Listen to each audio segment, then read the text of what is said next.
الحمد لله والصلاة والسلام على رسول الله صلى الله عليه وسلم. أما بعد، اليوم معنا قارئ ولاعب، ما نقدم اللاعب على القارئ. بسم الله، نقرأ إن شاء الله. ألف لام ميم. الله لا إله إلا هو الحي القيوم. نزل عليك الكتاب بالحق مصدقا لما بين يديه وأنزل التوراة والإنجيل من قبل هدى للناس وأنزل الفرقان. إن الذين كفروا بآيات الله لهم عذاب شديد والله عزيز ذو انتقام. إن الله لا يخفى عليه شيء في الأرض ولا في السماء. هو الذي يصوركم في الأرحام كيف يشاء. لا إله إلا هو العزيز الحكيم. هو الذي أنزل عليك الكتاب منه آيات محكمات هن أم الكتاب وأخر متشابهات.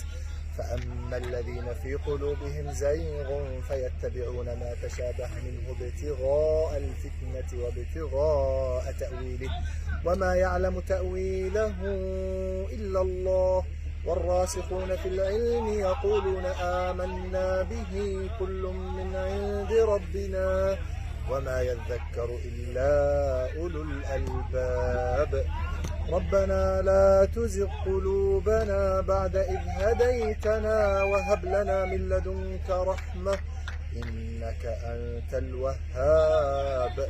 ربنا إنك جامع الناس ليوم لا ريب فيه إن الله لا يخلف الميعاد. إن الذين كفروا لن تغني عنهم أموالهم ولا أولادهم من الله شيئا وأولئك هم وقود النار. كدأب آل فرعون والذين من قبلهم كذبوا بآياتنا فأخذهم الله بذنوبهم والله شديد العقاب. قل للذين كفروا ستغلبون وتحشرون إلى جهنم وبئس المهاد.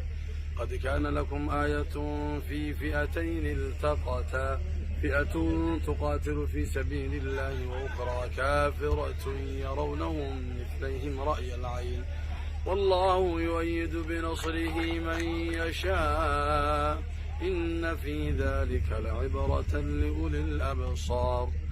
زين للناس حب الشهوات من النساء والبنين والقناطير المقنطرة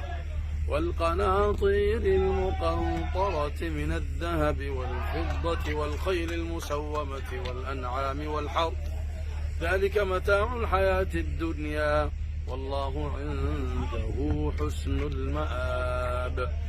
قل أنبئكم بخير من ذلكم للذين اتقوا عند ربهم جنات تجري من تحتها الأنهار خالدين فيها وأزواج مطهرة ورضوان من الله والله بصير بالعباد.